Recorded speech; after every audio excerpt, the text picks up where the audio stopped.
Hello everyone, welcome to SFDC Learn and Share YouTube channel. In this video, I'm going to demonstrate to execute SOQL in Visual Studio Code. SOQL is nothing but it's a Salesforce object query language. Using that, we can retrieve the Salesforce standard object and custom object data using SOQL. We can execute that SOQL with two ways. One is the REST API and tooling API. And also we can use the SOQL with the multiple places to execute that SOQL like developer console and workbench.developerpost.com. Even exporting the data using the data loader, we can write the SOQL and we can export as a CSV file. And even whenever we are adding the programming like using the Apex class or Apex trigger, we can write the SOQL to retrieve the data either from the Salesforce standard object or custom object. Let me go to my developer account. So I open the developer console. If you notice the query editor tab, from here basically we can write the SOQL or SOSL. SOSL is nothing but the Salesforce object search language. So used to perform the text-based searches in the records. I will show you in the demo.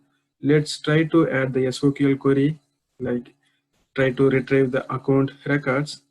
I'm adding select ID, name, and type from account object. This is the standard object. So I created the SOQL statement using the execute button. I'm trying to execute and I got the results from the developer console. So currently I have the 20 records. So this is the field name, ID, name, type. So even we can add a number of fields as per the relevant objects. And even the other way, go to the file and click the open and select the objects. Here list out all the Salesforce standard object and custom object. In the entity section, double click, it's open the accounts.obj file, and here it lists out all the standard fields and custom fields. Even you can select the fields and simply click the query. After selected, it's automatically the queries gets populated and you can simply execute and you will get the results. And even we can execute that SOSL, as I mentioned, using the SOSL to perform the text searches in the records. So used to search the fields across multiple standard object and custom objects records in Salesforce. So SOQL and SOSL are two separate languages with different syntaxes. Each language has a unique use cases. Using the SOQL to retrieve the records for a single object, either the Salesforce standard object or custom object. Using the SOSL to search fields across multiple objects. SOSL queries can search most text fields and objects. Here I will show you one simple example for SOSL. For the syntax is different. So find in the bracket, we are adding the text which I want to search. I'm trying to search my name in all fields, returning. Here we can specify the accounts and we can specify the fields which I want to return, ID, name, type which I want to return from the account level, and from the contact object, let's try to add ID, first name, last name, email. Then let's try to add the another object called case. I'm not added any fields. It's a default. The ID fields gets retrieved if I matching any value called the Sakti. If it's matching in any of the text field in the account level or contact level or case level, it gets displayed. Let's see. I'm trying to execute. See, I have the 6 records with the starting the name for Sakti. If I'm going to the contact, I have the 1 records. Let me go to my Salesforce. In the case record, let's try to change the subject and let's change other cases also. Let's try to save. Let's come back the developer console. If you see here, I got that case records. There are two records. It's up here since I modified the subject in the two cases. If I want to add the more fields, it's a default. If I'm not specifying any fields, then it's default retrieve the ID field. If I want to specify the field information in the bracket, we need to specify the field subject case number. Let's try to execute. If I go to the case, I got that columns ID, subject, and case number. So this is the way we can execute that SOSL from the developer console also. And as I mentioned, we can use that SOQL from Workbench also. For that, go to the workbench.developerforce.com and select the environment. If you are using your production arc or developer account or TrialGet playground, then use with the production. If you are using the sandbox, then select the sandbox as an environment. And I'm using here the developer account, so I am selected as a production. I click the agree terms and service, login with Salesforce.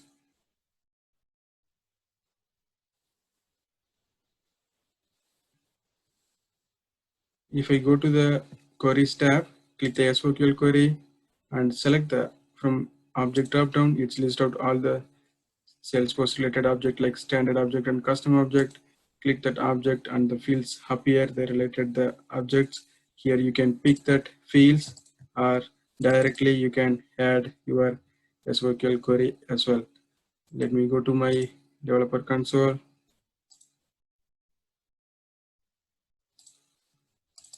Let's try to copy and paste it, and we'll click that query button, the results gets appear. So this is the way we can execute the SOQL query and retrieve the results from the workbench.developerforce as well. And even we can export as a CSV file also, and even we can add the conditions also, like I want to retrieve only the billing city or billing country. You can specify the equals India, then the results get appear based on the only the accounts with the billing country as India.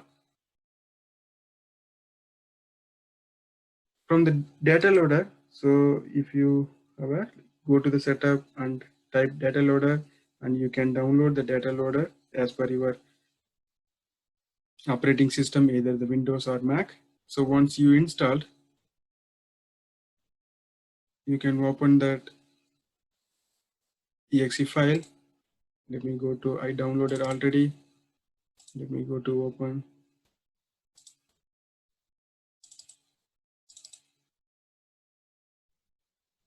Jar file. So if you see here, we have the some operation like insert, update, upsert, delete, export, export all. So using these, we can perform insert the records with any of the Salesforce standard object or custom object from CSV file. Let's try to export. So click the export and select the environment and log in using your credentials. Let me log in my developer account.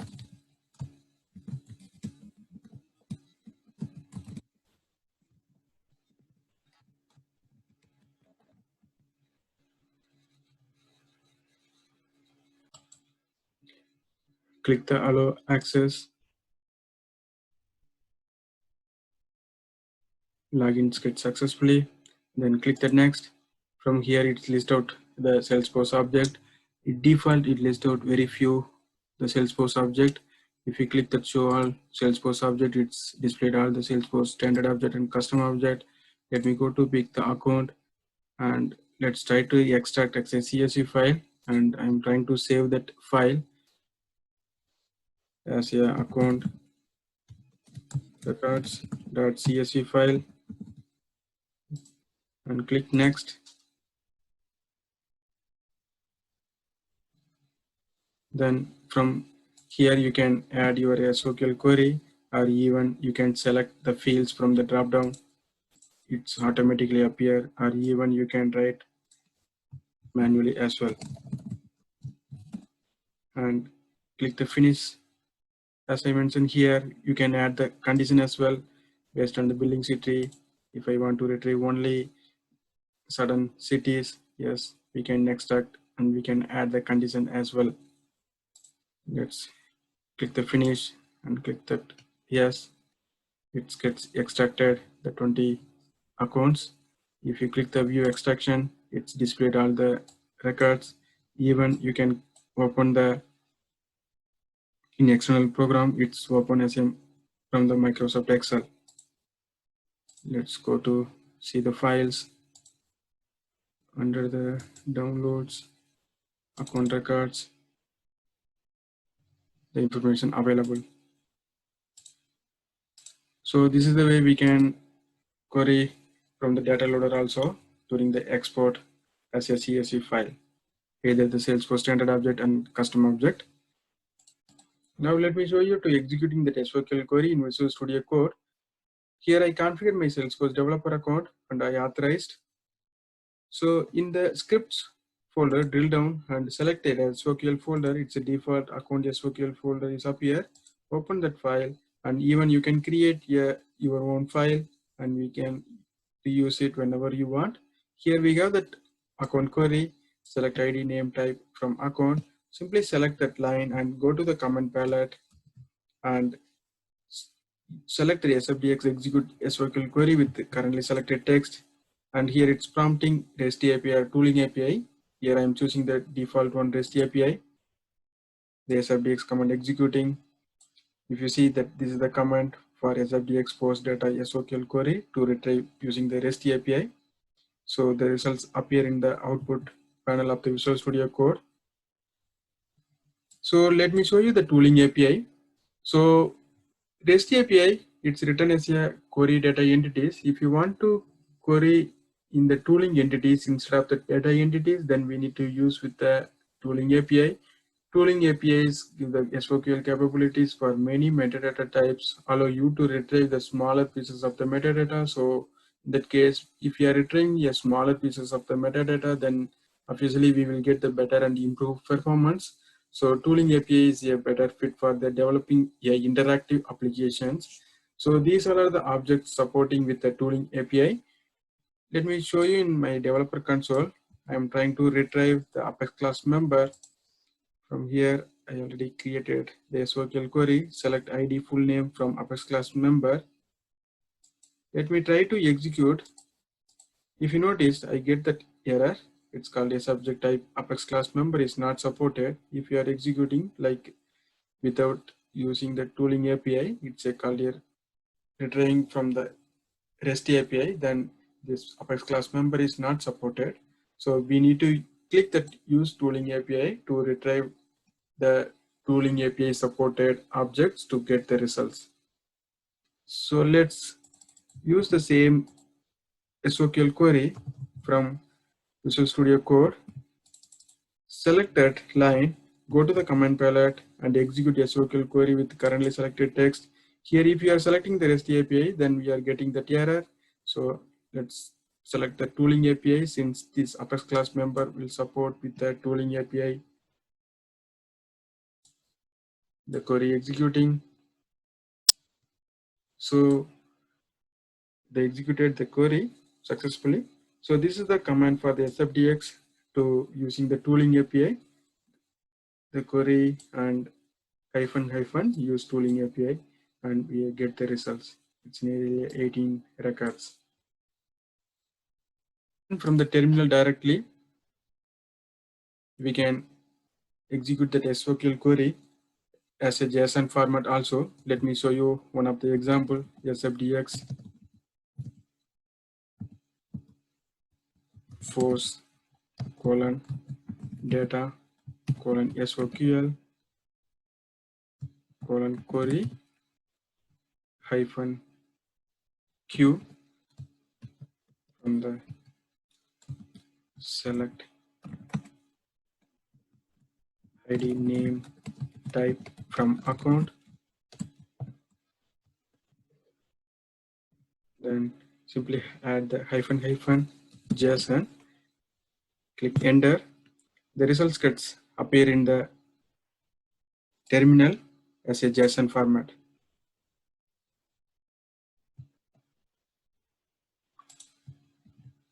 If you see here, the query executed, the SFDX command executed, and it's written as a JSON format.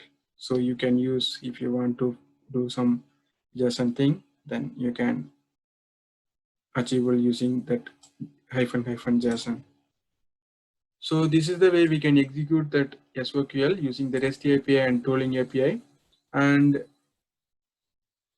currently we can't perform for the SOSL query from Visual Studio Code.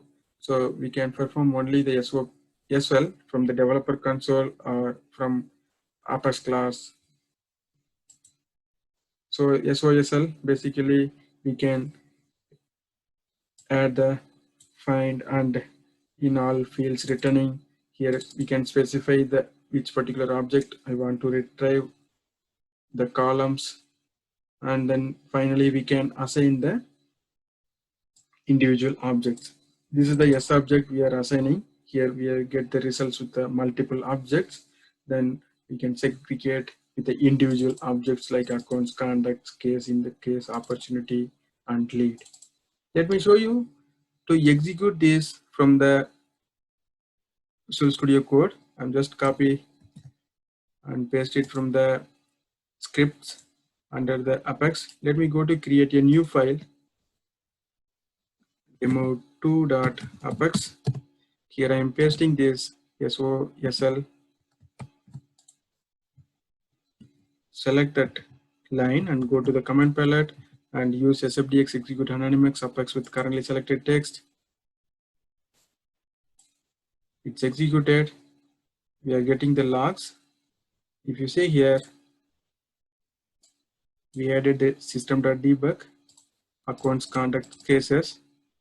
Let's see if we got the results or not. See accounts, we get the results of the accounts and contacts and cases, and opportunity is empty, and leads, I got that some couple of leads. So this is the way we can execute anonymous Apex class also. Under the scripts and Apex folder, you can create a number of files. Same way SOQL as well. You can create a number of files, but make sure the extension should be .SOQL.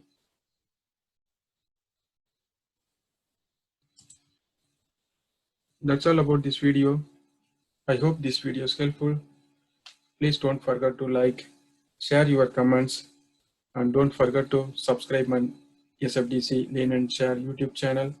Thanks for watching my video. We'll see you in the next video. Thanks again.